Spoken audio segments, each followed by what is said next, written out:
everybody, how's it going? It's Odie Coyote and producer Raven. Welcome to the live stream. Producer Raven, how you doing? Doing good. We are going to be peeling the cover back behind how radio broadcasting works.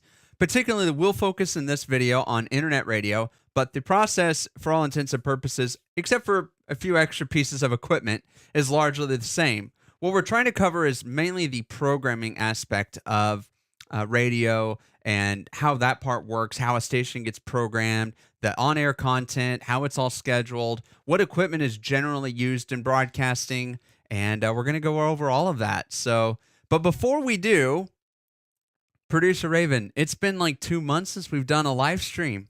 Can you believe it? No. Like an actual formal live stream like this. I know, right? Yeah. Well, if you're sticking around here and you're watching us live, we also have our new syndicated show, the Bar Talk Happy Hour, which is airing at 6 over on mixcountry106.com. And you can check that show out, which is basically the final product of what we're going to cover today, of making content and producing it and all of that. And Raven is going to be talking about, well, just that, what it's like to produce a show for me as a host, what it's like to be the music director for a radio station, and what all does that entail? You know, what are the job responsibilities and duties involved with that? I'm going to go over the administration, what it's like to actually own the station. Of course, Raven co-owns this with me. And we're going to talk about Mix. We're going to talk about the Mix Country 106 culture, what we believe, what our mission is, and I think what sets us apart from any other radio station out there. But yeah, producer Raven, it's maybe just give everybody a little bit of a catch up. We've been doing a lot of work behind the scenes for Mix, haven't we? Oh, yes. What have you been up to since November? Because a lot of people may know that we haven't been doing our weekly charts, our Tex Mix top 20. I've been going through our library and tagging songs. And what do you mean by tagging? What do you mean? Like putting the markers in, like getting those little catchy hooks and telling our system when the song starts, like when they sing. And yeah, so we call that a ramp-in intro. And so, you know, the part of the song, it's the very beginning and it's the instrumental right before the artist sings. Well, we mark those in our software, and we'll talk about the software we use to do that and all of that. And I got some disclaimers when we get there as well that I need to make for legality reasons. Of course. But also, I think, and by the way, you guys are welcome to ask questions. If there's something about radio broadcasting that you're kind of curious about, wonder how it works, what's some of the magic that's behind it, any question. And there's no dumb question either. I will answer anything that you guys have today relating to radio and all of that. So, but yeah, what we're going to talk about today, again, is why we do what we do, the technical things behind it, and then what actually makes up our product. Like, what is it that we're selling, or what is it that we're offering to listeners? What is it that we're offering to artists and promoters who we help and air their content? And where are we at as a station? You know, we've been doing this since 2022 on the new edition of Mix Country 106. And Mix Country 106 originally started like back in 2009. And I was just, you know, kid right out of college, wanting my own station, and internet radio was a thing back then. And yeah, now it's morphed into a whole bunch of other things. But yeah, it started back then, and I'll talk a little bit about that here in the show as well. But again, all user interaction, would love to hear from you guys. So, but yeah, let me switch over here to me, because producer Raven's going to be looking at comments and everything. So I'll take the camera off of her for a little bit so she doesn't have to worry about it too much. But yeah, so I guess let's start off a little bit about me, right? Shall we, producer Raven? Let's get to it. All right, I'm going to mute your microphone just a little bit so that way you're not feeling like you have to watch your throat, because I know you've had a bit of a cough too recently. So if you need anything, just holler. I'm doing better, actually. I know.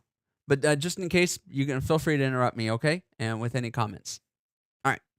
So, yeah, Raven's been with me just about as long as Mix Country 106 has been in existence. We met in 2009, so she's known every iteration of Mix Country 106. We were pretty big in 2012, and then right around 2014, we decided to shut everything down because one of the things that sucks about radio is, well, it doesn't suck, but it's one of the costlier, most unenjoyable parts of radio is, well, we have to pay for the content that we air. So when we play a song, we have to pay a music royalty, and that's one of the big costs that we have when doing this is making sure that we pay royalties out to the artist, well, more or less the copyright holders. And I can talk a little bit about that. I won't have time in this broadcast to go over everything. So again, if there's something specific in any of these fields that you want to know about, absolutely just let me know, and producer Raven will let me know in my ear. And yeah, all right. So yeah, a little bit about me. I've always loved radio since I was a little boy, and I remember listening to the radio for hours at a time when I was like 7 years old. And I would call into radio stations, and my favorite song to request as a kid was Garth Brooks's Two Pina Coladas, because I thought Captain Morgan was a real captain, and I actually was just imagining in my mind that they were on a boat having a party and they were having fun. And my 7-year-old brain did not associate the alcoholic references and all of that back then. I had a much different view on music, as one might at 7 years old. But yeah, no, it grew, and I wanted to learn how to talk like the DJs. I didn't know at that time I was going to be a singer, or if I was just going to go into radio and be a DJ or an on-air presenter. I was kind of like, I just really enjoyed it, and it was what I had. It was comforting. I didn't have a lot of friends as a kid. I was picked and bullied just because of my eyesight, and I kind of stood out a little bit. And yeah, that's the other thing about me is I've been doing all this, and I'm visually impaired. I'm actually considered legally blind. So I use big screens and some adaptive technology to make it work for me. But it's really cool that I still get to do this. This is my own basement that's been remodeled and used. But anyway, so yeah, I eventually went and I studied broadcasting for a couple years, got my associates, and radio was a hard gig to get into, and it's still a hard gig to get into. But back in 2008 and 2009, about the time I was done with college, it was just really bad because there was the big financial crisis. You guys remember back then. So no one was hiring, advertisement was down, and yeah, it just wasn't the thing like it is now. So, and it's changed. It's a lot of social media content now and all of that. So, but yeah, so I got done with that, and I couldn't get into broadcasting. And so I had to find something else I was good at. Well, for me, that was IT and tech. So I got into studying web development and doing like server administration work and all of that, and eventually landed in the telecommunications industry and worked for some large internet service providers, and worked in a network operations center as well. And I got my feet wet and all of that, and learned a lot about IT and communications and old phone systems, like the old POT systems, which is kind of fun. But I always loved broadcasting, and I wanted back into it so bad. Well, in 2018, I finally got my chance. I got a job offer to go work for KCCI here in Des Moines, and I did audio for a long time there. And I did like cameras, and I did prompter work, just all around whatever they needed for a live newscast. I met a lot of really cool people that I still highly respect and regard. It was such a cool experience, and I'm glad I got back in there. And I worked there for almost 3 years. I took a break. I took another side job for about a year, and then working where I do now. Something I should probably mention is my radio station does not pay my bills. This is not my full-time job. This is actually something I do in the evenings and on weekends, in my spare time whenever I can. So I'd love to do more with Mixed Country 106, but right now we're big enough that I have to have Raven's help, doing some of the administrative functions and the programming functions each week, just so it happens, because I can't do it all on my own. But at the same time, it's not big enough where like we earn a salary from this or anything like that. I still do this for fun, and I'm happy about that. And I'm glad, because the day that I feel like I have to take advertising revenue just to survive and make an income is the day I think I stop enjoying it as much. I've never been a salesperson, never have enjoyed that side of the business. I understand it's a very necessary part, because without that side of the business, I couldn't do what I like to do on my side of the business of it. So I'm not going to talk a lot about sales in internet radio. So if you're wondering about that, I don't have a ton of experience in sales, so I would not be the right person to ask. But if you have questions on engineering, on programming, like how things should be put into airing and making good content for radio, absolutely. Everything from production to, what music selections and how we go about choosing all that, feel free to ask those questions. So, all right. Now you guys have learned a little bit about me and what I'm passionate about. And I've also learned, especially over these past couple of years, that I'm really a teacher. I love to share anything that I've learned or have come across that can, help somebody.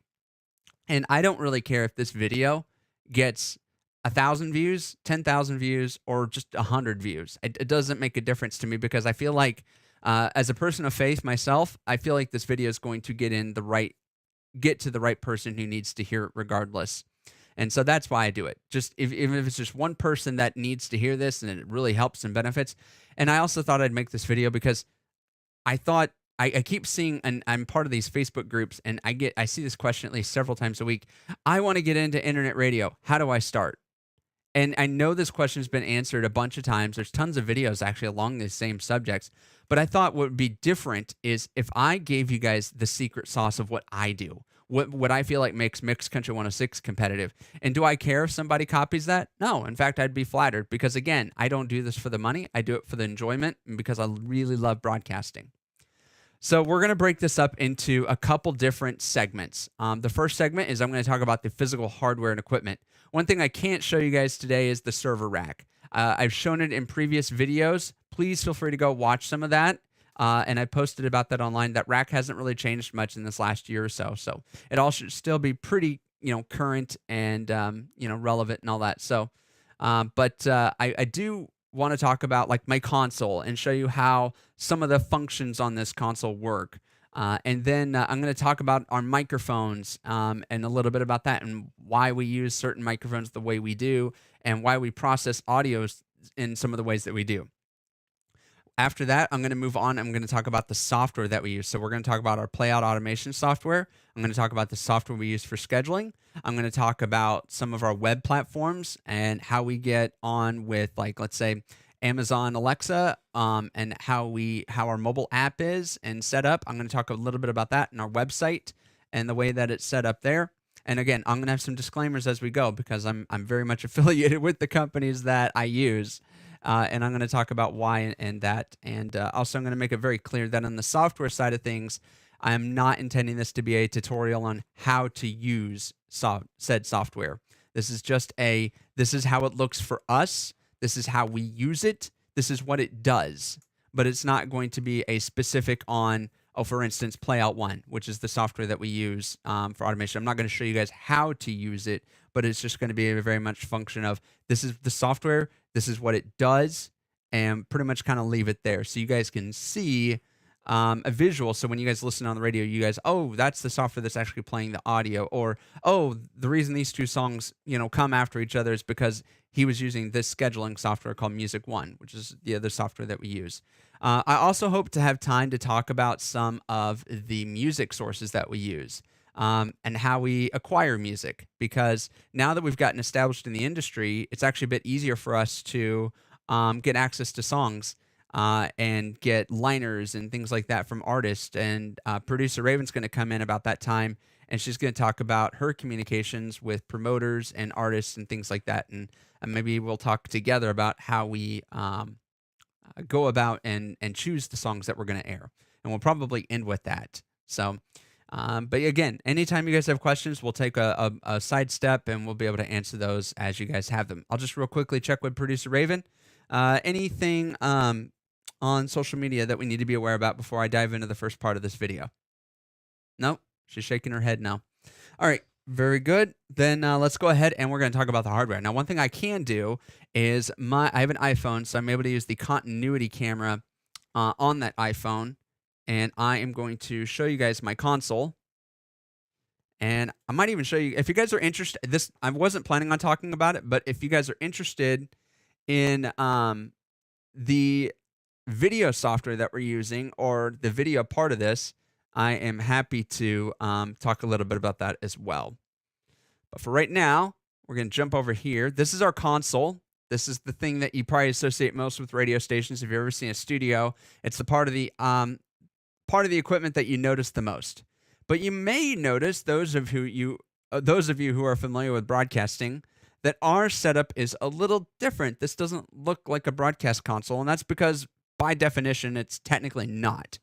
But I would argue that it does the same function, it just doesn't have the same form factor. Now, one thing big manufacturers like Wheatstone or Axia and, oh gosh, I could probably name a few others, but one of the things, Airlight, for example, one of those, the big thing with those companies that they would argue is that, well, our consoles are designed to be on 24/7, they're made from better components, et cetera, et cetera, et cetera. Well, if you're me, I don't need my console on 24/7, and I think I've had this console for, oh gosh, what's it been? Has it been 2 years now since I've had this console, Raven? I'm trying to think. You want to talk real quick? Because I don't want to look behind you. Do you remember how long it's been? 2.5, maybe 3 years. I don't think it's been that long, but I think it's been all of 2. But yeah, we got this from Sweetwater, and you guys notice I was just unmuting Raven's microphone there so she could talk. But yeah, let's talk about this console. So what's the point of having a console for radio? Well, obviously it's a way for us to have multiple microphones, multiple inputs from our computers. So when we're playing audio and things like that, it is a way for us to then route that audio. So as much as we're taking audio input sources in, we then process that audio to make it sound better. So things like compression, having a noise gate so you don't hear background noise. Because sometimes it gets a little noisy. In the summertime, you can sometimes hear our neighbor's lawnmower, despite having really thick walls and a lot of sound dampening measures. It doesn't block everything. So we use like noise gates and things like that. But then we also need to be able to route that audio out. And where we route it out goes to multiple computers. So we need our microphones to, basically go anywhere. So we have everything labeled here because this console is able to do a lot. So you can see I've got what my ODH mic was my headset mic. I've got a boom mic. Raven's got a headset mic, and Raven also has a boom mic. I just labeled it Raven since she's over there most of the time, but it can also be used, for anything else too, any other guests. Then you can see over here, these are when we're running live with the station. I've got what we call KMXC-A, which is our A studio feed. I can technically use a backup computer to run Mix Country 106 if I wanted to. But you can see we have our decks. We have a net player, which is like an aux player. We have quick keys, which are just like little hotkey buttons that we can push that route out to different audio inputs. And then we have a cue, which gives us like a preview. Then we also have this one right here, which you can see has audio levels on it. And what's special about this one is this allows us to be able to monitor what would be the final output for our station. And this one is on all the time. So whenever the console's on, we can hear it. And then we have some other mix groups and things like that beside it that we can use to mix. And the cool thing about this console is we have layers.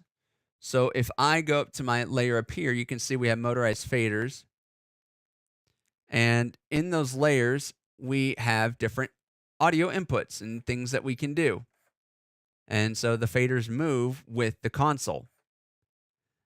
So let me walk you guys through some of the signal pathing. Let's say we have my microphone coming into the system here. All right, I'm going to go ahead and select this. Easiest way to identify this is, let's say this is our audio coming in. This is our channel coming in. It's routed. You can see the EQ and I'll explain that here in a second. But this right here will be our EQ. So you can see where I'm boosting certain levels, where I'm ducking down other levels, and where I want my audio to sound the best at. So through here, this is where I set my gain.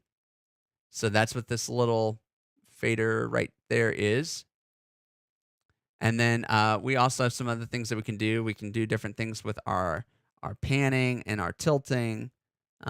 So if I want, this might be kind of trippy for you guys listening, so check this out because it should be in stereo. But if I pan this all the way to the left and I turn that down on YouTube, I believe you guys should be hearing the audio just sounding from the left. And then if I do it from the right here, you can see that I've got the balance all the way pan to the right. So it ducks down everything on the left and boosts everything on the right.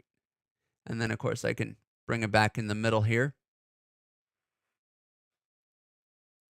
That's max 0. And yeah, that's essentially some of the processing that we do. And then you can see I've got a gate. And what a gate is, when I start talking, you see that red meter on the left? See how it pushes down? It's actually pushing down the audio level to block out certain background noise, and it will release itself when it has an audio level that meets like what it needs. This is important in radio because, again, we don't want background noise. We want everything to sound as clean as possible. And so things like chair squeaking and things like that, we try really hard to avoid. Um, and then again, down here, this is the actual EQ, so I can adjust. So if I take, let me do something that'd be super obvious to you guys to see. But if I take this and I raise it up really high, now you can hear my voice sounds really tinny. So we don't want that. So I keep everything right about here. But that's how I think it sounds best. So just a little FYI there for you guys. I'll give this just a little boost, make everything sound good. But anyway, so that's an example of how we can use EQ to help our audio sound good. Now, one other thing that's really big in radio, and I'll explain why this is big in radio versus, like, let's say music, our compressor. I do a little bit of compression here.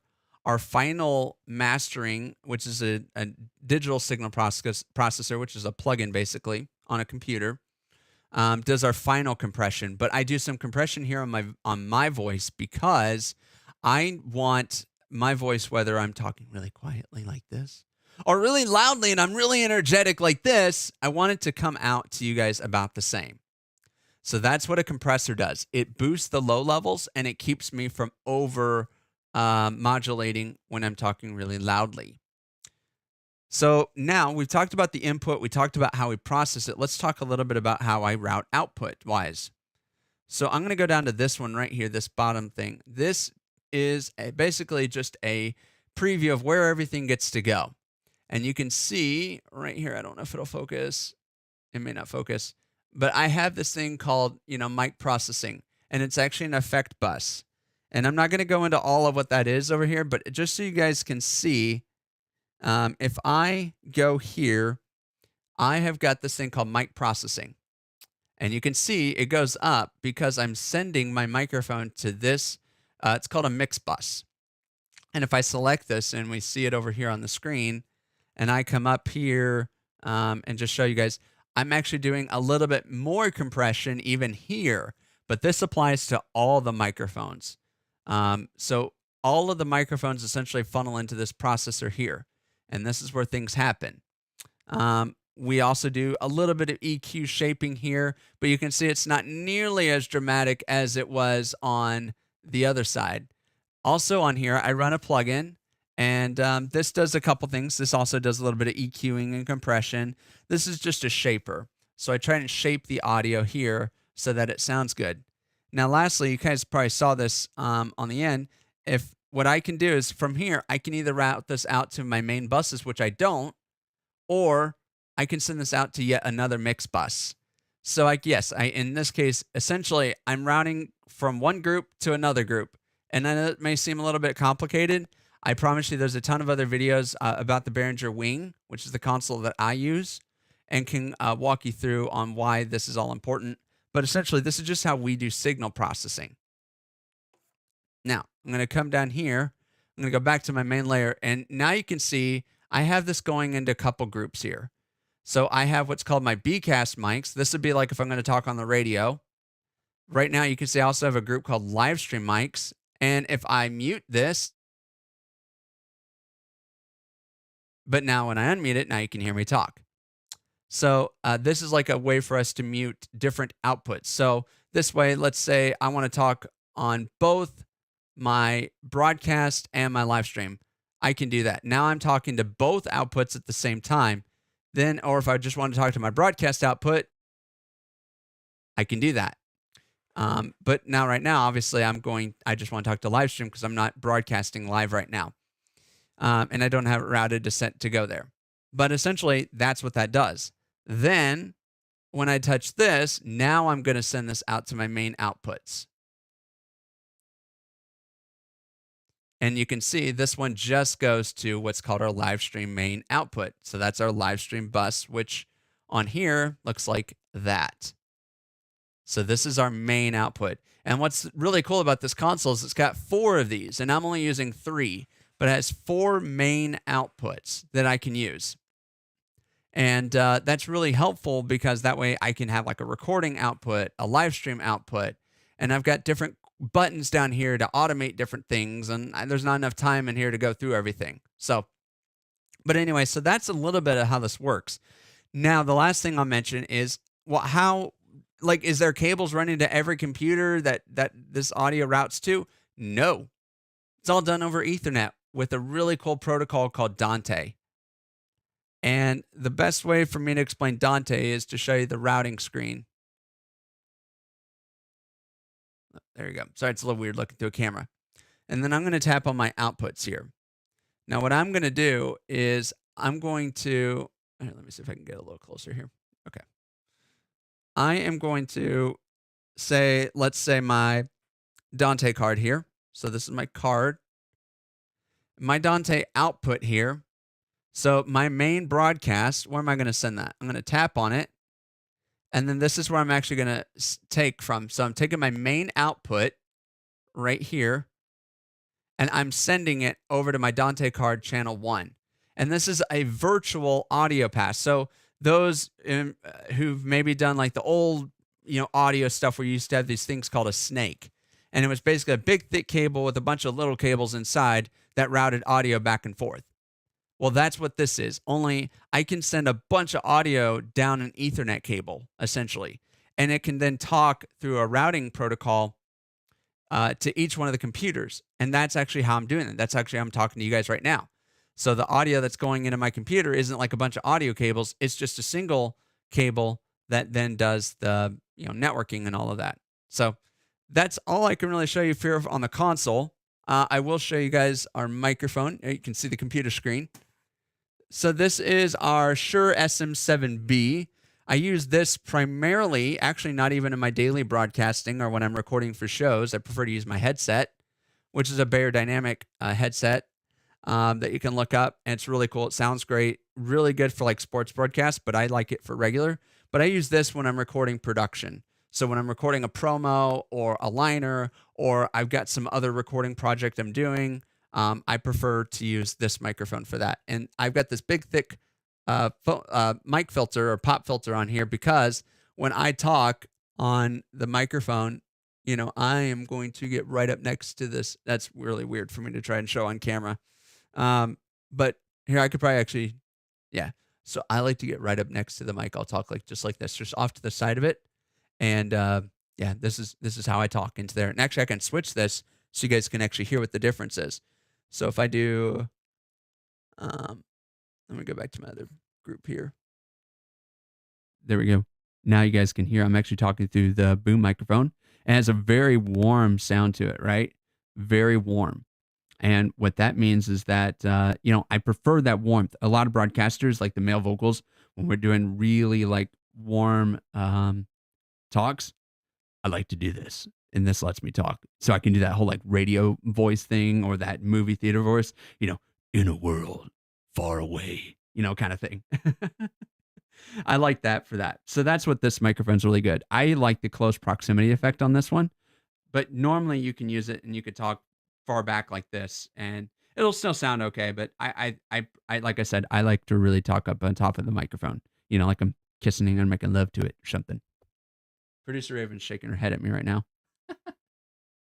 But yeah, so there we go. Now I'm back on my headset microphone. Let me switch things back over to my camera here.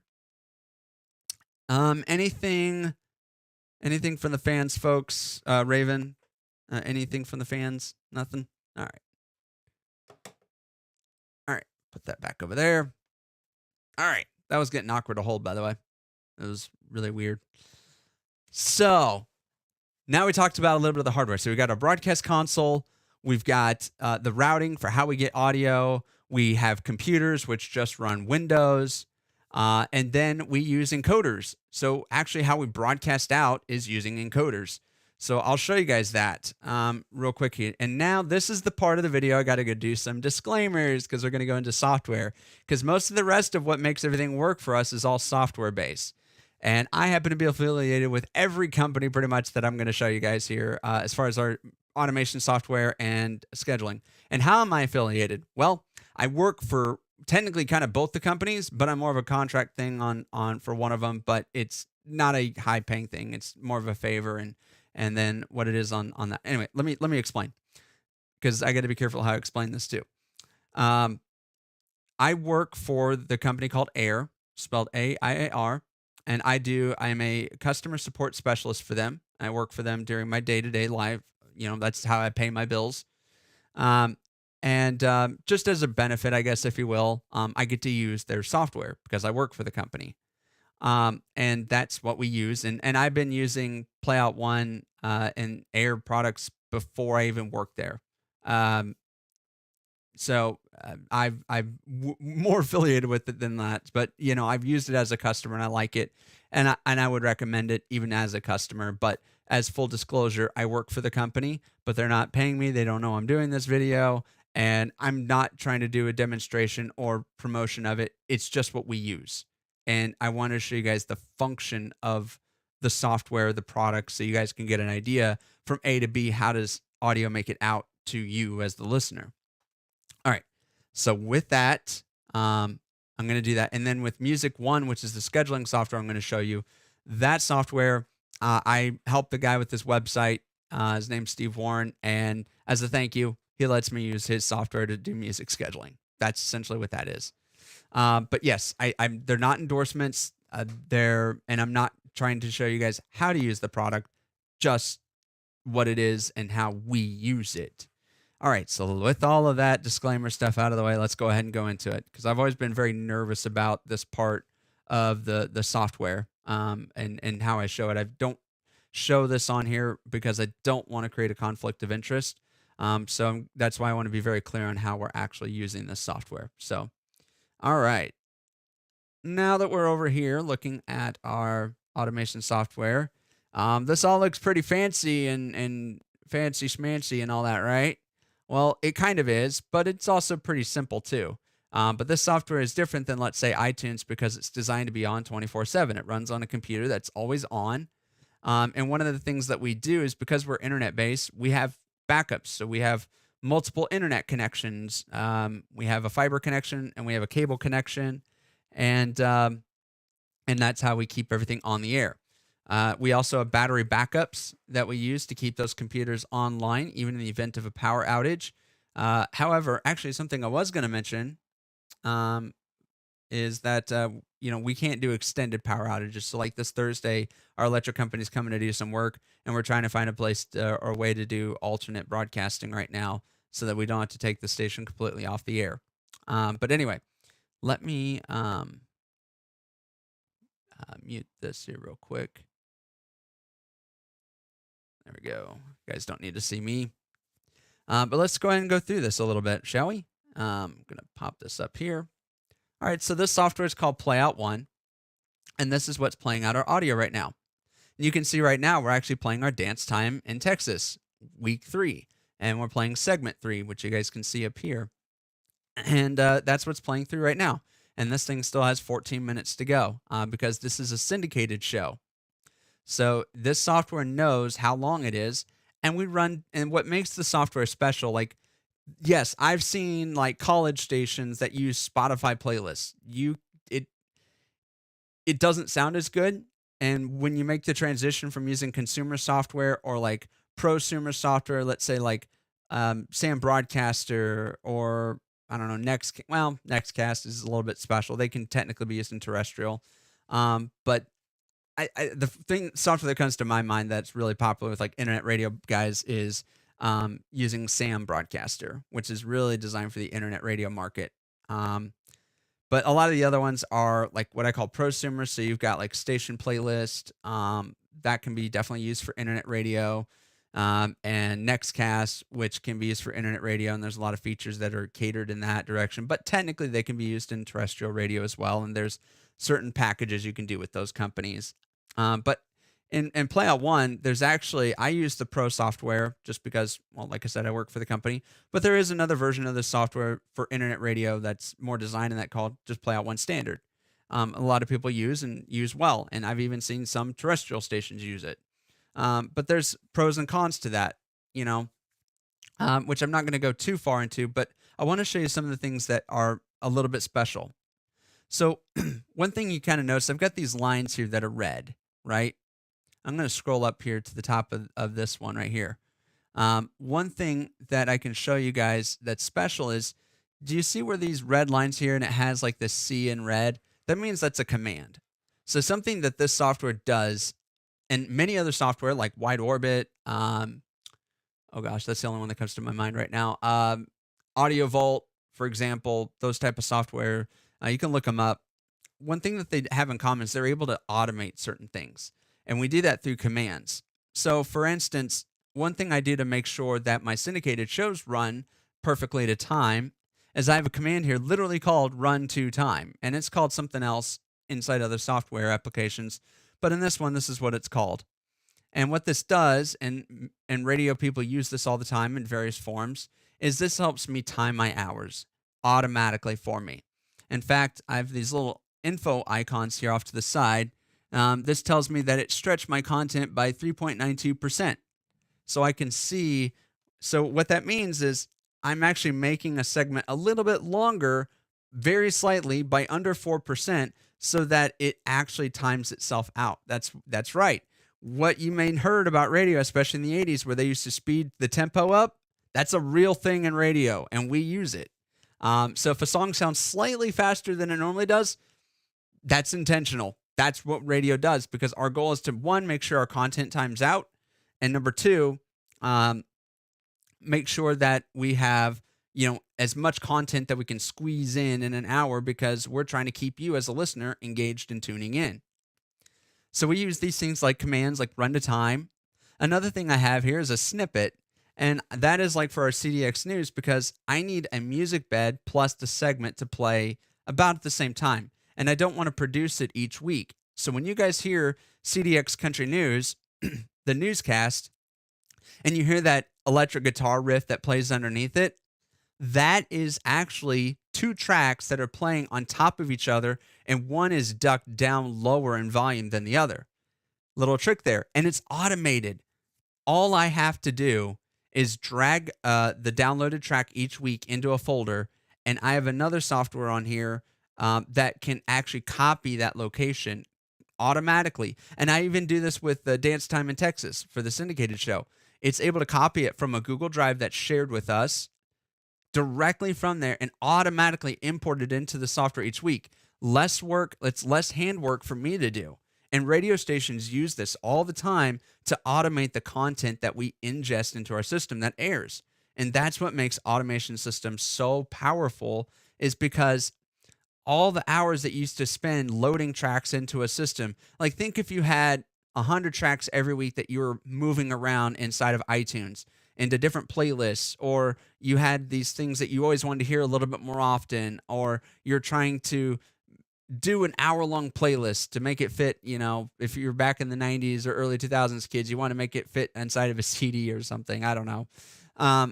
In radio, that's really important. And we now have tools, automation systems, that automate those tasks for us. And then again, I also have to keep track of where advertisements play. So we don't run ads on Mixed Country 106 like most stations. You can see it runs through Live 365. Excuse me just a second. Gotta clear my throat here.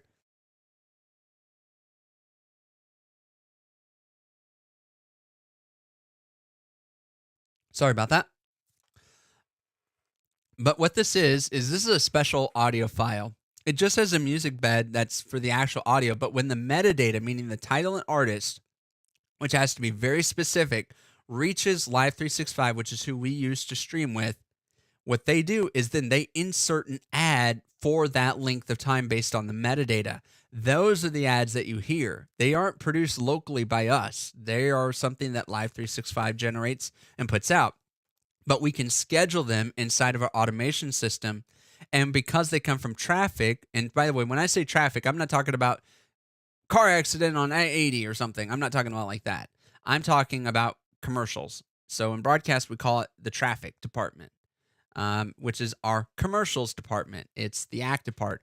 I've never been told exactly where that name came from. I'm sure somebody watching is probably going to educate me on Monday. But yeah, it's just called traffic. Don't ask me why, but that's just what they call it. But that's really just talking about your advertisement department and the people responsible for loading commercials into the system.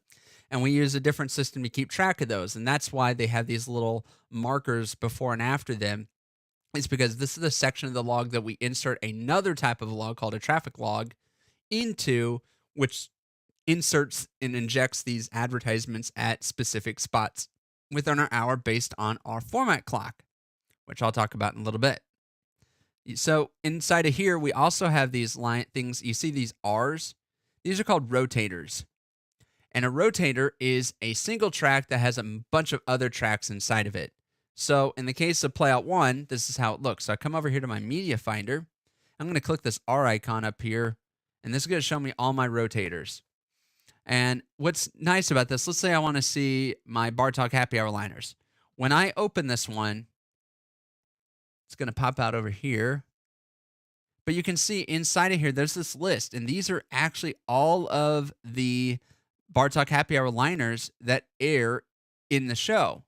But what's special about a rotator is I can schedule this one track, and the automation system will go through each one of these and then even shuffle them every so often. That way, it's not the same order of liners over and over and over again. But what's cool about this is, see, we make up our schedules on a weekly basis. And so that means I've got my schedule out through, what is it, next Monday. I've got my schedules out through that long. So let's say something comes up this week for the Bar Talk Happy Hour, and I really wanted to get it on the air, or I want to make sure it ends up on next week's show, but I've already scheduled it. Well, rather than having to go into my scheduling software and then recreate it, I could just dump it into my rotator, and it can pick it directly from the rotator list. We do that with promos and what we call our feature liners and all of that. In fact, you probably noticed it up here where this no symbol, this did not air, but because we don't have any featured promos, but I always keep a spot, and I call this feature promos. And the reason I do that is this way, when I'm scheduling things, if I have something really important I want to get on the air right away, I can just dump it in my feature promos rotator, and it will air despite already having content loaded in the log. So, and when I say log, I'm really talking about my playlist. And that's what all of this is here. And this is what's responsible for playing everything out. I can go into the future and I can see what's going to air in my 11 o'clock hour. And again, you can see a lot of similarities, but you notice that these R's aren't the same color scheme. These are black lettering on a yellow background. And that means that these haven't been resolved yet. So it doesn't know which one of these rotators it's going to play yet. But it's in general. Producer Aaron, did you have something for me? Oh, sorry. Thought she was trying to get my attention. And that's what makes this really cool and unique. And a lot of these will have different notes. You can see here it has this intro thing. Raven was briefly talking about markers. Well, one of the things we want to know is how long is the intro. So I know Sitting on a Porch by Jesse Paul Jr. or Jesse Rob Jr. Yeah, I can't talk. I know that song has a 9-second intro. I know that it runs for 2 minutes and 50 seconds. And I can see that it's in my Texas Gen category, and it was released in 2023. And I can see also, based on this symbol right here, that it fades. So at the end of the song, it's going to fade out rather than have what we call a cold out, which means the song just ends. And so all of this information is really important to me because you can see here, I've got this note. With this item here, it says live mic opportunity. These are spots where I can tell another presenter or remind myself, this is where I wanted to go on air at. So what's nice is then I can voice track. Yes, very little of radio is done live now. I know I call this live mic opportunity because theoretically, yeah, I could just stop the playlist here and do a live hit and, interact with the audience. That's one of the things we can do with automation software. But in this case, what I'm really after is, just the note. and I'm going to voice track here, so I can just right click here. And in this software, we call this the seg editor. I'm going to open that up. There we go. And let's say I'm going to voice track, and I don't think you guys will be able to hear the music on your side, but you'll definitely hear me talk. But I'll show you what voice tracking looks like for us and how we do it. Pay attention to this red line, which is the extra, which is where the song naturally would come to an end at, where we tell it to stop at. That's a marker. And then also pay attention to this yellow line here. This is where the artist starts singing at. This is that 9 seconds. So you'd probably notice in radio, a lot of DJs, they'll talk on top of the song coming in, and they might even talk on the song part of it coming out. So I'll show you guys what that looks like here. And I don't know if you guys will hear the music. I don't think you will. And I'm kind of happy if you don't, because then I don't have to worry about getting a copyright strike on YouTube or Facebook. But anyway, so let me show you what a voice track looks like. And we're going to tuck out of Randy Rogers' Rodeo Clown. And then we'll go into Sitting on a Porch by Jesse Robb Jr. And we're going to just talk into that. And it's just going to be real generic, but you guys can get an idea of how we voice track. And I'll demonstrate what that looks like. And again, many other automation software do the same thing. They may do it a little bit differently. They may have different buttons or that, but it generally looks about the same.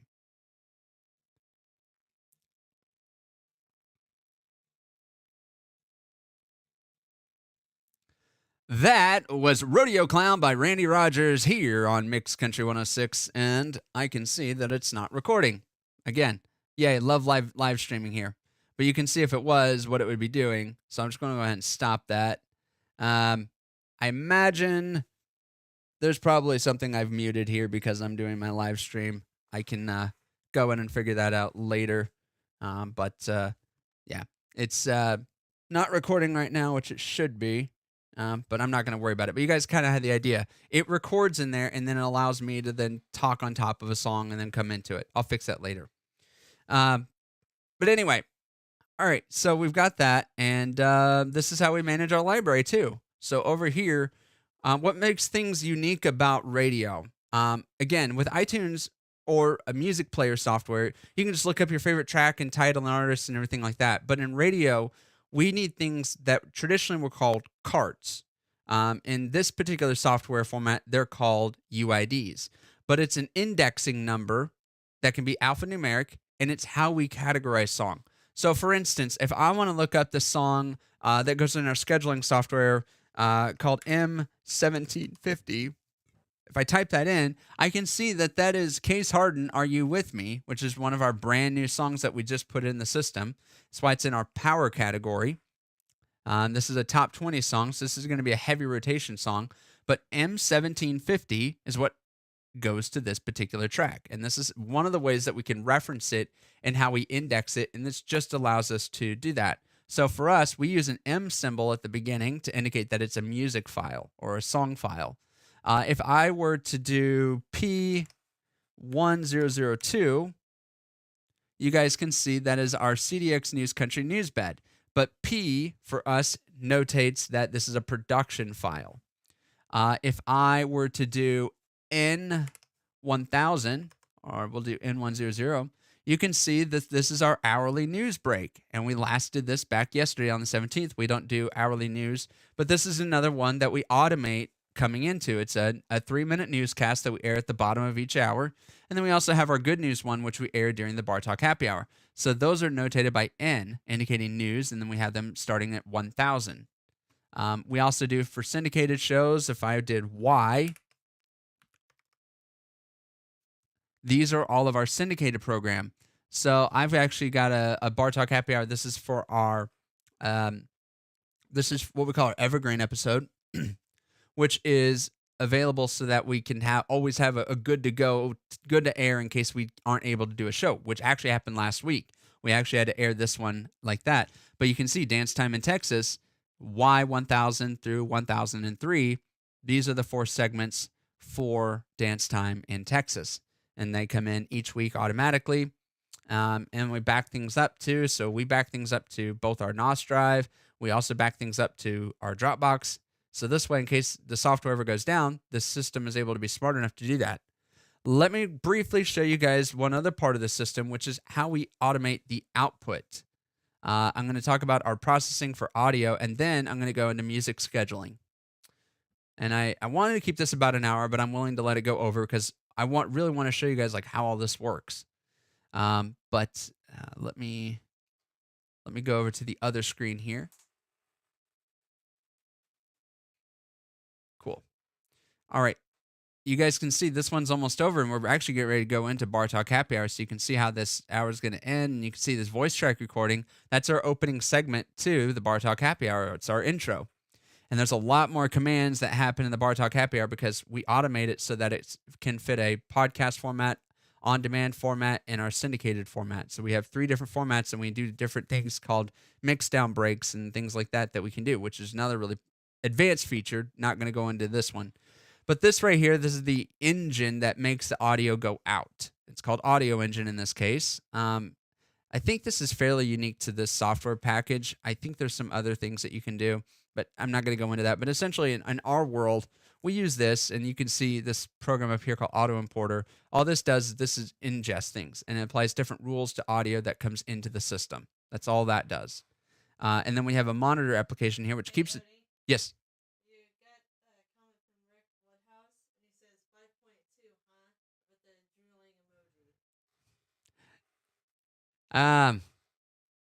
Okay. I'm not gonna comment on that one, Rick. I appreciate it. I'm glad you noticed. I was not intending to point out anything like that. That's all I'm gonna say, because that's not the goal of this video. And this doesn't have everything that you might think it does. Anyway, that's all I'm gonna say about it. But anyway, for us, what we do is since we're online only, I don't need to worry about going to what we call like an STL link or something like that. So we're only worried about our streaming outputs. So for us, I'm going to show you what that looks like. And again, this is another way that we can route audio out. In our case, different automation softwares do this differently. So in our case, we actually have 3 encoders that we send to. And we have one that we do for a split.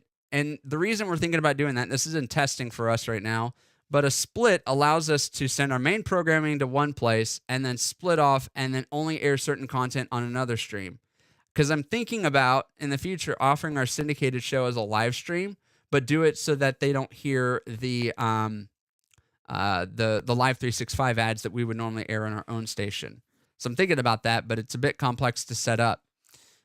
But we also have a local encoder that I can use for a backup. That's what this is.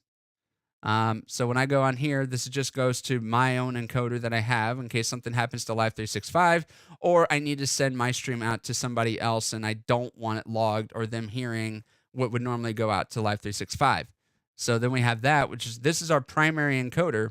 So this is what actually goes out to all the encoders, and the numbers here don't work. So if you're thinking, oh, they don't have any listeners, that's actually not true at all. It's just the Audio Engine encoder thing does not log that. So, but anyway, so what also makes us unique is, you notice up here we have this DST VST, and that we have this thing called Stereo Tool.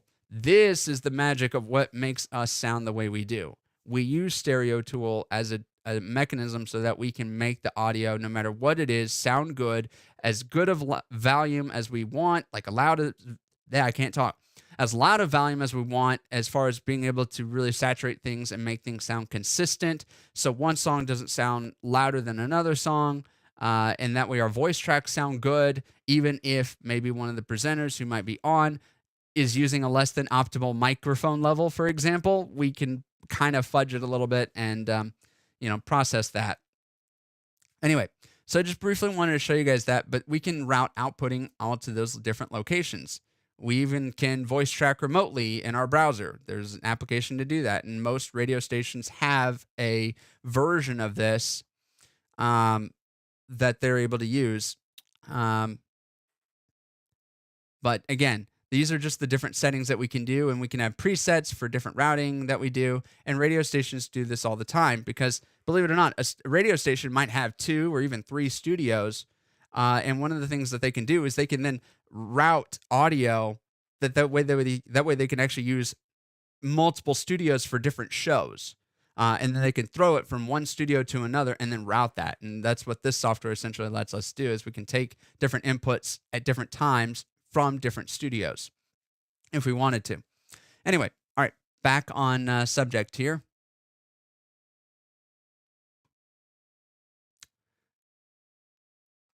And but yeah, this is the basic overview of this software. And now what I want to show you is the stereo tool itself. Let me click on that. I think that one's going to show up. Yep, it's going to show up on the other screen. Sorry, I just need to come over here to enable it. So right up here, this is stereo tool. So this is just a way for audio to process. This is processing all the audio levels and these meters and all that represent like dynamic EQ so that a song's not too bassy, because there's songs that have more bass in them than that. So this dynamically can lower the bass on some. So that way it sounds consistent song to song.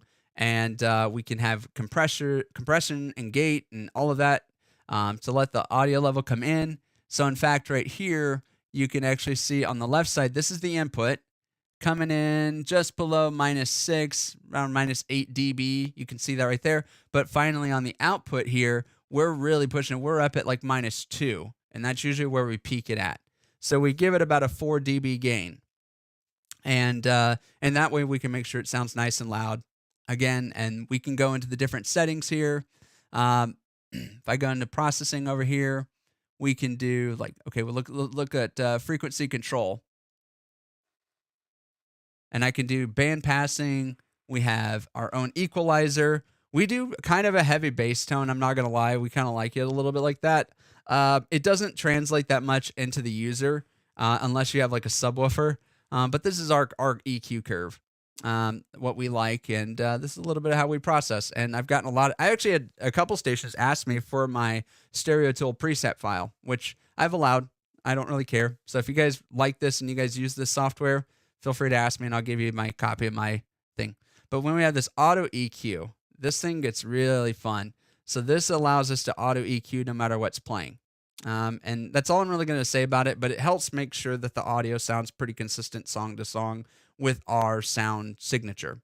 It's kind of like our magic sauce, if you will. All right. So that's about as much as we can do here.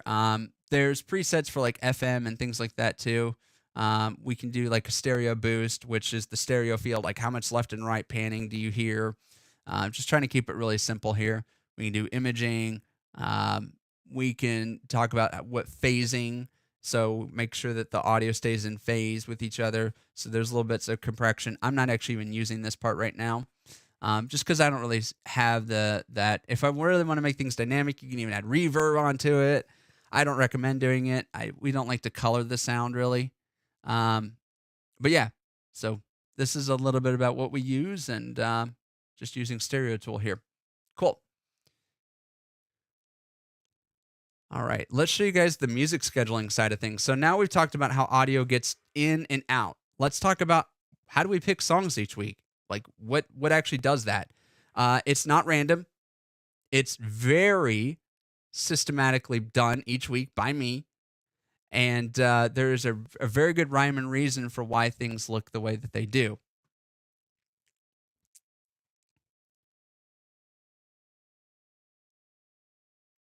So we use a software called Music One. This software, compared to Playout One, looks ancient because it is. But what makes this software still popular is that it's very good at what it does, even in 2025. And I can tell you the gentleman who does this, again, I helped build his website for him. The gentleman who runs this is very much eager to update this. He knows that it looks older, but he also knows the software is quite unique in the way that it goes about scheduling music, because there's different ways you can weight things in. And this is not going to be a discussion about how songs are rotated in and out necessarily, but it's how we kind of pick songs. So I'll show you our format clocks, I'll show you our categories, and why we organize music the way that we do. Again, it all revolves around you, the listener, because we need to make sure whatever time that you're most likely to tune in, which, by the way, statistically speaking, a listener is most likely to tune in at the top of the hour or on the 15-minute marker. True fact, because most of the world kind of works in 15-minute fact. If you think about it, you're always off at, let's say, 5 o'clock. You're always in your car by 5:15. You are typically going to be getting somewhere or to an appointment at a quarter point in the hour. Like, how many times have you said, yeah, I'll be at your house at 5:25 p.m.? No, you say, I'm going to be there about 5:30. right? We know this in radio. It's a bit psychological. It's a bit human, human habits of how people typically work and navigate. So we know this. So we know that at the top of the hour, our butts had better be playing a song that you're going to know, that's going to capture your attention, is going to be familiar. So we want to make sure at the top of the hour, boom, we get our ID out of the way, which, if you're a terrestrial station, AM, FM station, you have to get your legal ID in there within the first couple minutes of the hour. And then as soon as we do that, we want to be playing what's going to keep you engaged. Then likewise, just before every quarter hour, most stations or a lot of stations will typically have their ad breaks. So let me show you kind of what this looks like here. Let's go through our categories actually first. So for us, and different stations do this differently, this is just how we do ours. The first thing we have up here at the top, and our highest priority one, because the way this is done is not alphabetical here on the left. This is the priority in which we want these categories scheduled. So I always want my power categories done first, because some of these artists we may air in a lower category as well, but I want to make sure that the power category gets scheduled first. And that's how we typically run our scheduler. So our power category is basically top 20. Except for us, you notice that we have 21 songs. We call ourselves basically a top 20 station, but essentially what we really are is a 21 station. I'll show you what this looks like. There's a little feature here that tells me about when each one of these songs is going to air. And I'm going to show you guys this here just a little bit. So I click on this little icon here, and all of these blue dots represent where a power category song or a particular song in that category is going to air at. And what we don't want is, I don't want you tuning in on a Monday at noon and you hear Jesse Robb Jr. Then Tuesday, you always tune in, because a lot of people tune into the stations about the same time, their commute or wherever they're at, but they typically make it a habit. This is about the time that they're usually listening to music. And what we don't want listeners to do is to hear the same song multiple days in a row at the exact same times, which used to be a real problem for radio before automation systems and before music scheduling systems were really a big thing. There used to have to be handwritten carts, and the program director or music director, whoever was doing the scheduling, would literally have cards that would write down for their DJs to say, okay, here's your top priority songs, then your second priority songs, and third, and they would literally categorize them out to ensure that they didn't play the same song as the DJ before them who was in there. Now we have automation systems to then now automate that process. So now I can see that, yes, this song might air on Monday at 6 a.m., but that song isn't going to air again on the 6 a.m. hour again until we get to Saturday, right there. And then again, it won't air again in the 6 a.m. hour until a Friday. So basically, you're never going to hear that particular song on Monday at 6 a.m. again for a very long time, because I want it to separate them out. And that is why. So one thing I can do with this software is, let's say I had 20. So right now I've got, I'm going to do my prediction here. So I'm doing a 0 predict, but I'm going to do a subtraction of 1. This is a problem. Watch this. See right here where on Saturday and Sunday, the same song would air in that 7 a.m. slot again. And it would air like on Saturday and Sunday in the 4 a.m. and then in the 11 a.m. If we only had 20 songs, the way that we program our station, it is likely you could hear the same song in the same hour 2 days in a row. We don't want that. So we made the decision that for our power category and our currents category, we would have 21 songs, which allows me then to add this in. Ergo, you can see that they never air and they have a nice separation. That's where I'm talking about that doing radio is not an accident. This is how we make sure that we have a nice variety, despite the fact that we only play literally 42 songs. There are 42 songs that are in heavy rotation that probably make up over half of our hours in programming, which I'll show you when we get to our format clocks. So we only air 42 songs, which is basically 2 hours worth. For all intents and purposes, if we were to play them back to back, it'd be maybe a little over 2 hours. But that's what we primarily play over the week. Why? It isn't that we don't like variety. It's just we're trying to make sure that we're playing the songs that you're going to want to listen to. we have bigger categories for variety, and I'll show you that. So this is the way that our currents and our power work. So this is our currents. These are and for us, currents are songs that are just outside top 20. They've been airing for a little bit, and now they've kind of fallen off. They're not the biggest songs, but they are songs you know. They're songs you're familiar with. These are what I call currents, or the high familiarity songs.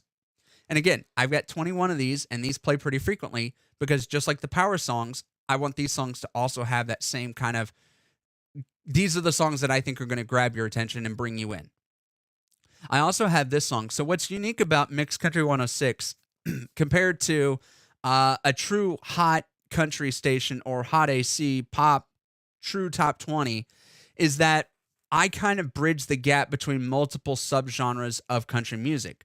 I look at Mixed Country 106 as primarily a Texas and red dirt station, but I want to attract listeners who are more akin to listening to songs out of Nashville, the really popular songs. So your Jelly Rolls, your Lainey Wilsons, those kind of guys, Tim McGraw, Kenny Chesney. You're more akin to listening to those artists. So that's where my mainstream comes in. And right now, my mainstream, you can see I've got 77 tracks in my mainstream. These are some of the biggest songs that have been, they are top 20 in some cases, but these are songs you're really familiar with that are current in what we call the mainstream country music category.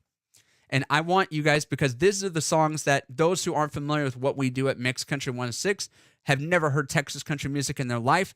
These are songs that we think will grab your attention and you're going to be familiar with and you're going to want to listen to. And then we're going to start introducing you into very similar sounding, because we don't just take, I promise you, we're not playing Beyonce. We're not playing Beyonce on our station. We're not playing, oh gosh, I'm trying to think of some of the other ones that, Shabuzi, right? We're not playing Shabuzi on Mix. That's not what we're about. On our format, we would call ourselves Real American Country Music. We're very traditional sounding country music, but we're kind of a country rock kind of blend as well. So that's our sound. That's our format, if you will. And then we also have our feature music category. This is a very small category. And for us, feature music, and I'm not going to go through every single thing here. I'm just going to go through a couple more after this, and then you guys kind of get the idea. Our feature music, we're down to just 10 songs right now because 2 of our songs went from feature into power. They actually climbed the charts rather quickly, and now they're being heavily rotated, and we just haven't filled them in. But normally we have 12 songs in our features. So what Raven does, and I'm going to open her mic now because this is the part where she comes in.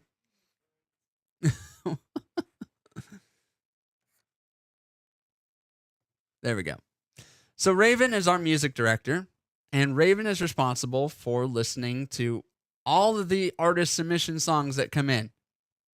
And I'm going to just transition back over here to Raven and I here. I don't need on camera.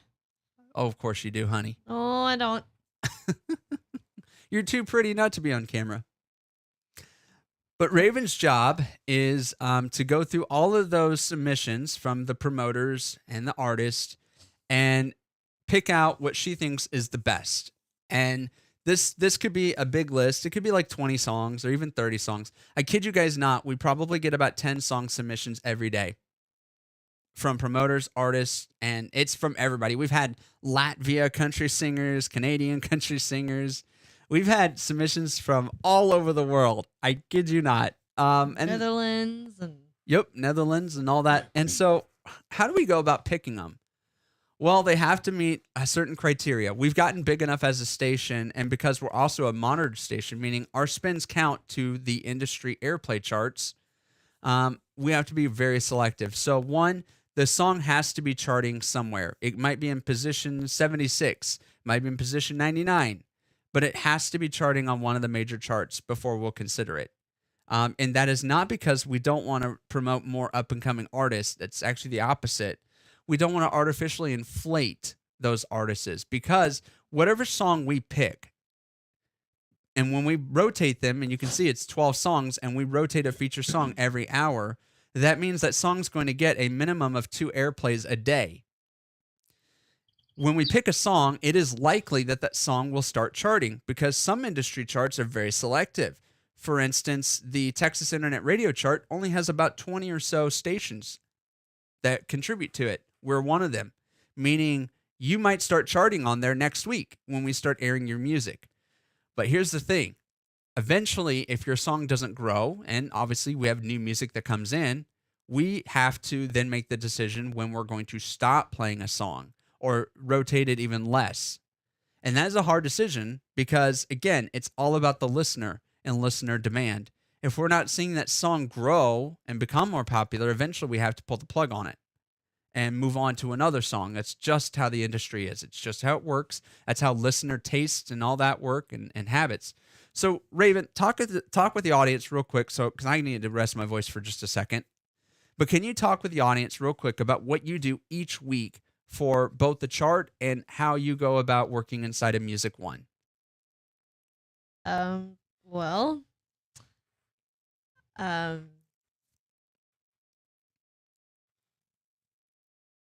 It's okay. I mean, Raven's not a talker. She's much more, she's really good behind the computer. uh-huh. She's really good and she's very talented. So a lot of what you guys hear is because of her work. It really is. And I could not run the station without her. But Raven, just walk everybody through. What is it, step one, that you do on Wednesdays when you're looking at the chart? What do you do?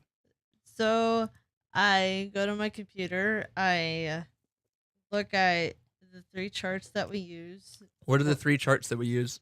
We use ACMA, Or American Country Music Chart, yep. TCMA, Texas Country Music, and CDX, which is like a lot of It's a Nashville-based chart. yeah, it's based out of Nashville. It is the Texas Country Music chart, but it is the Nashville perspective on that chart. It's Yeah. probably one of the biggest charts. So what I do is I look at all three of those charts and I look at where they're at and I record what their spin counts are. And if they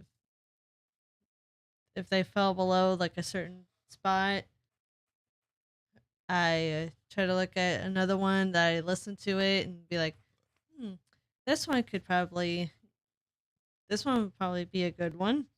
So I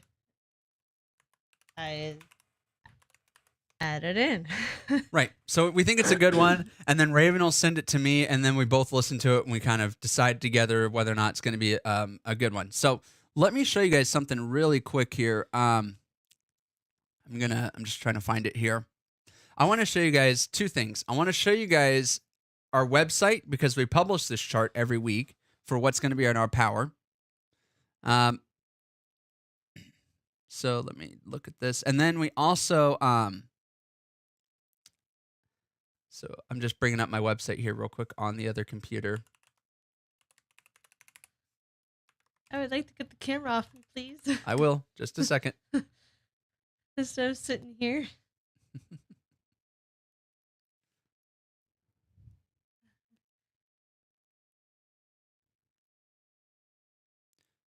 All right. So I'm going to bring this over here. Take your sound card off. There we go.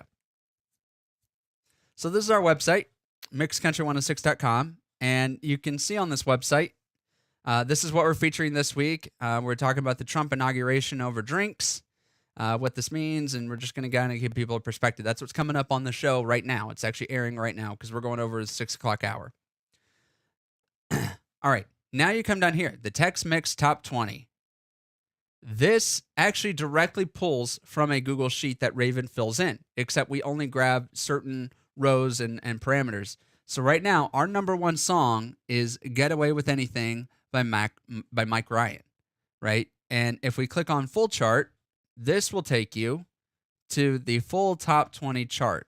But it will only show 20 songs, even though I put in 21. Yes, because that's how we showed you guys earlier in Music One. That's how it works. Let me show you guys. This is the part, and we actually openly share this with any promoters who want to see what we pick and why we pick. And about a year or two ago, I made this Google sheet up here.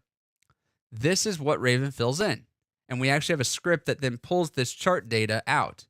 So one of the things that you notice over here is as the position, and Raven puts in all the chart stuff information in here. And she puts in the date, which all gets carried over to the website.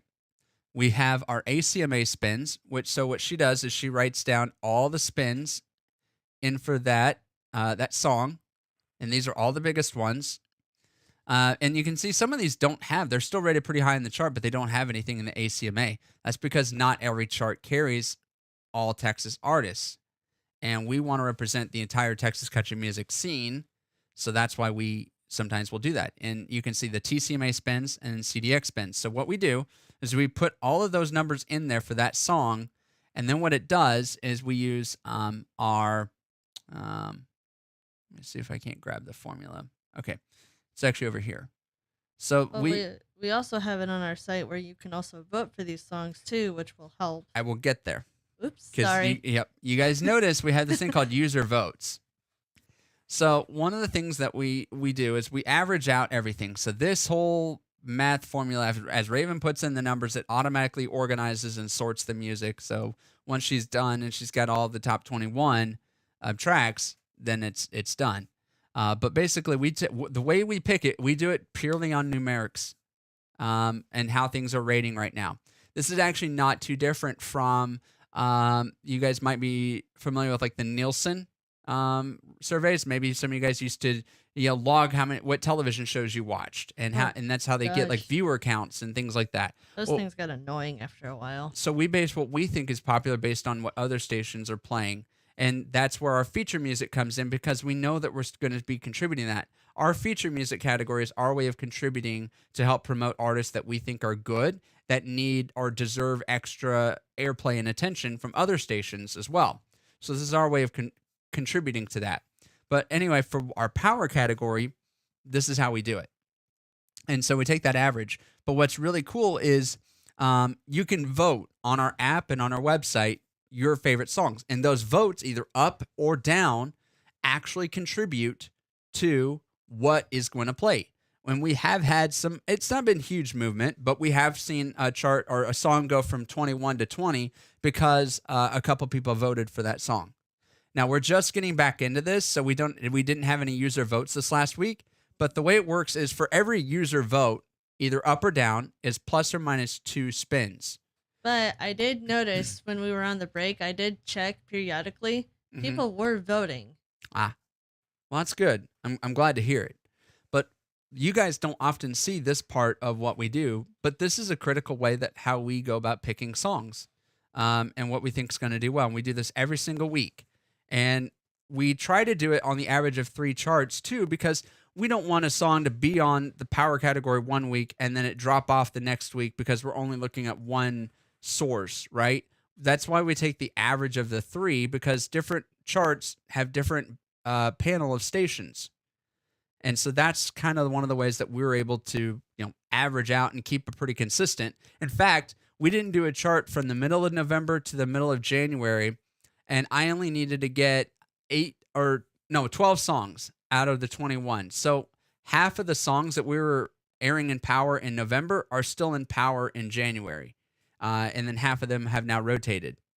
So that's one of the ways that we do it. So thought you guys would be interested in seeing, how everything is programmed. Let me jump back over into Music One, and let me show you guys. The how we do our format clocks. So I'm going to go over here to formats. And we have different formats for different things. And then we schedule these to air in certain hours. So right now, like the first one that comes to is our BTHH Live. This is if we were going to do Bar Talk Happy Hour live. I've got this format clock. Before we went syndicated, we did the show live pretty much every week. And this is what we used. This is how we did it. And we would host the show live. But now becoming syndicated, meaning we have to keep to a very strict time format. Now we have this one called BTHH Syndicated. A little bit longer, has more commands in it, but this is essentially how we do it. It's all what we call HTS music. So that's what you're seeing right here is HTS Music. This is our special category music. So these are up-tempo songs, honky-tonk songs, bar songs, that kind of thing. And they're all categorized into HTS Music, which in Music One are called selection categories because that song might be in power, might be in mainstream, might be in HTS only, meaning it's the only time we ever air the song is during this show. It's not allowed to air in any other time. So you might see that there. And then, of course, we have liners and things like our end of breaks. We have our talk breaks where we talk. You can see we have our spot break for a commercial. We also have a thing in here. We do air one featured music song in the hour right there. And then that's why we have a talk break right before it, because what we're going to get back into doing is that's where we do a bio, a brief like paragraph bio about the artist that we're going to feature that week, and then put that as part of the show. And now we're happy to say with that show, we just got our first terrestrial station out in Wyoming. And I'm really happy that we have an FM station now airing the show each week. That's really exciting for us. But, this is our way of being able to then not only sharing who we think our feature artists should be airing on our station, but all the stations that, air the show for us each week, we get to play that song on their station as well. So thus giving artists, more visibility to potential listeners and fans.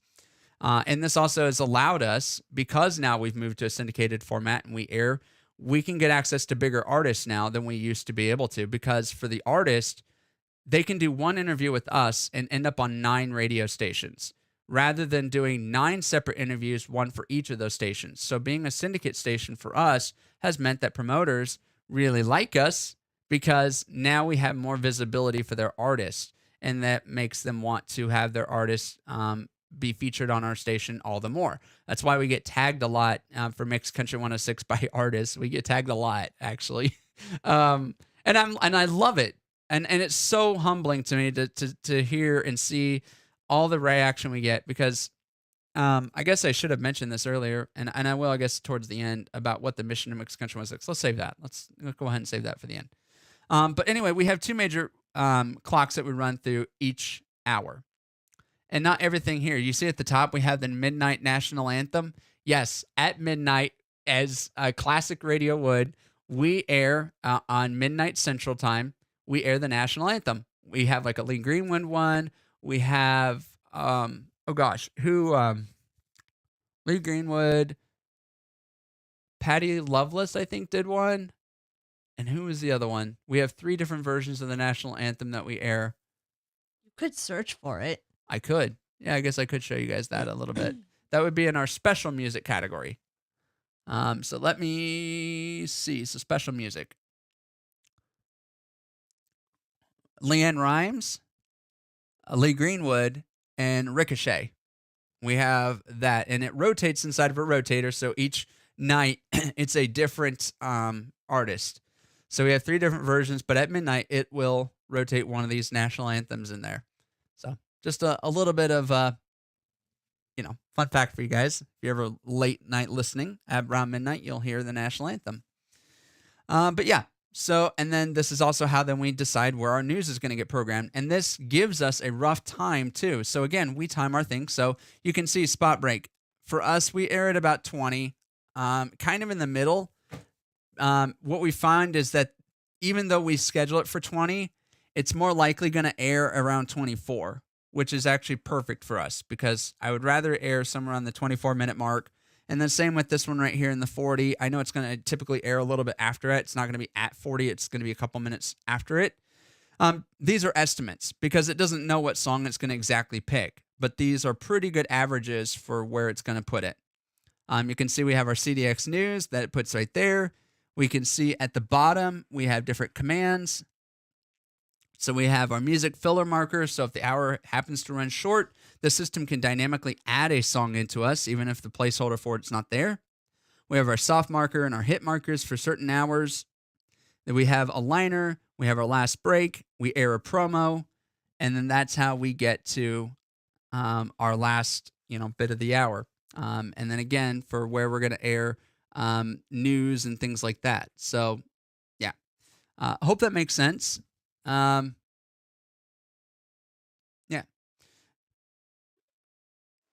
But yeah, okay, cool. So that is pretty much how we schedule.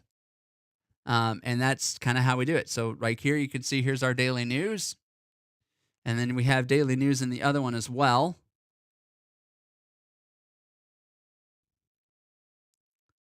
Just I thought we did. I'm going to go look because I believe, unless oh, hang on, no news. These are no news ones. So sorry. Yep, because I actually have two of them. I forgot I redid this actually. So this is our Gen News, and then we have also our No News one as well. So those are kind of how we do it, because the timing for when we do our end of hour is different, because if we have an hour that we don't do news, like on a weekend, we would need to typically add an extra song in there to fill that 3 minute marker. Otherwise, when we do have news, we put one less song in, and then that's how we make sure everything times out right. Anyway, so that's a look at the software and how it's all done. Let me show you what a finished log looks like. So I'll show you guys here. Let's see, Monday the 27th. That's, like I said, that's how far out we're at. We can see that the software, once it loads, we can see that this is actually how it'll end up picking everything. And over here, you can see we can tell the gender. So I can tell if it's a group. I can tell if it's a male or female or a duet. I can tell the tempo of the song from here. Tell the category. I can get the whole length for it. And yes, like we may not play two female songs back to back. Sometimes we do, but a lot of times, we like to keep it diverse and all of that. We certainly don't want to play two slow songs in a row. Again, the complexities of why and how we do it are immense. If we didn't have software like Playout One and Music One, we would not be able to do the complexities, of scheduling music and airing it. But it is such almost a science for why and how we schedule music. And so I hope you guys can see through this that this is quite in depth. And this has been years for us in the making. So am I too worried about somebody stealing our format and doing things exactly how we do? No, because I don't think it'll ever be exactly how we've done it, because it's taking us years of refining and optimizing, and we're constantly making little tweaks and changes anyway. So anyway, all right, we're almost an hour and a half into this, and I just want to talk about Mixed Country 106 now, and the mission of it and why we're sharing all of this with you guys. So let me go ahead and I'm going to close this out. And let me jump back over to me on camera, and we'll wrap up things here after I kind of let you guys know a little bit about why and how we do Mixed Country 106 and what its mission is. All right. So as I said, Mixed Country 106, I'm not in this to make money. I'm really not. I have a good day job. I don't have a lot of overhead with this. I mean, my biggest expense is paying for the music royalties and streaming and all of that. But because I work for the company, I get to use the software. It is just a benefit of being able to do this. But it also means that I don't have to worry as much about the cost of it. And I can really focus on enjoying doing it, enjoy talking to you guys as the fans and listeners. And if you've made it this far in the video, God bless you.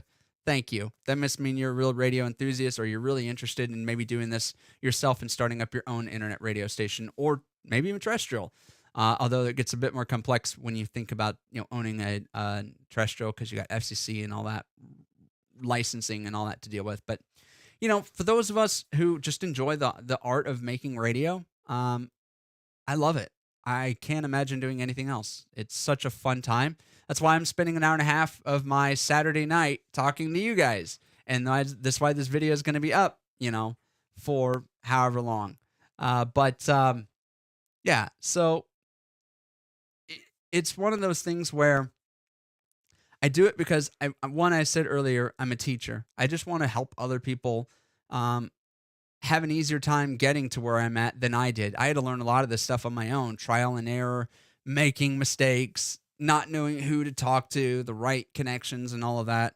And so when we relaunched Mixed Country 106, again, I'm not trying to be competitive. I'm really not. I have 3 goals.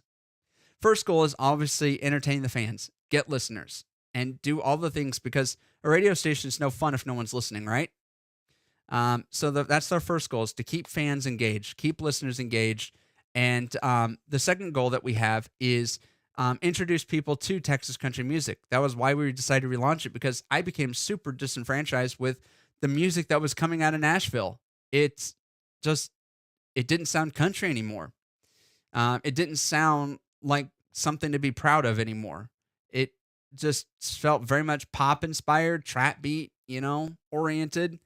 And I just thought that people needed to hear something different. And then I discovered Texas country music through an artist, Granger Smith. He was my intro to it several, half a decade now ago.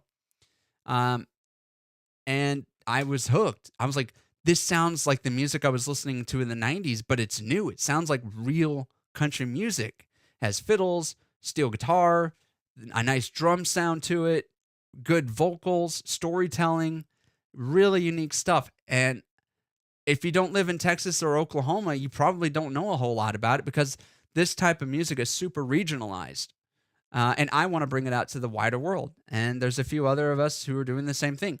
But I also recognize that a lot of people are coming from mainstream country music and still listen to that because that's what they know. It's what they've listened to, like I did for all my life. So that's why we do that.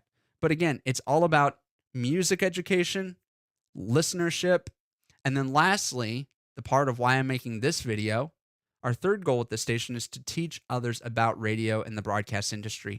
Teach others all the things that I wish I knew when I was starting doing radio and all of that, and how I got this far even. I wouldn't even describe myself as being super successful in it, but I've come a long way compared to just being a rookie and getting it started.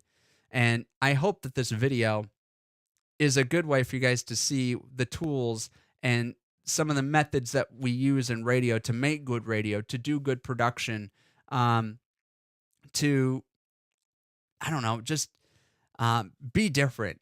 And we have to compete with Spotify, YouTube Music, and Apple Music. And how I do that is because I'm playing more niche music.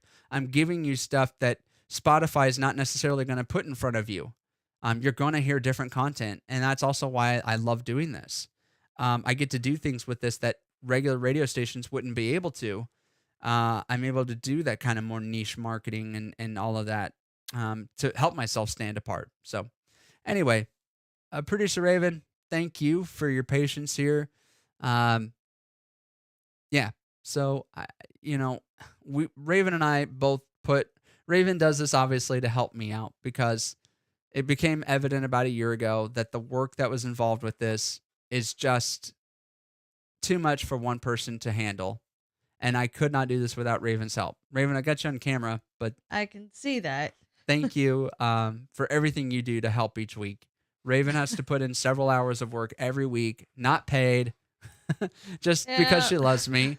But it's a good resume thing for her because it's a lot of office administration work. Like for artists that are wanting to do interviews with us, you actually have to go through Raven to do the scheduling because I'm working during the afternoon times and Raven's usually home by mid-afternoon. And so she has time to talk with these people and do the scheduling. But yeah, Raven, thank you for all the work you do. You're welcome. All right, guys. I think we'll wrap it up. Unless there's any comments or anything I didn't get to. I'm not seeing anything else. But thanks for those that also liked and hearted. Excellent. Really glad for that. Thank you guys all for tuning in. It means a lot. And again, spending an hour and a half here with you guys, I really hope it meant something and you got something out of it. Any questions, drop them down in the comments. Be sure to like and subscribe. It would really help us out to get our message out to a whole lot more people. And until next time, keep it clicked.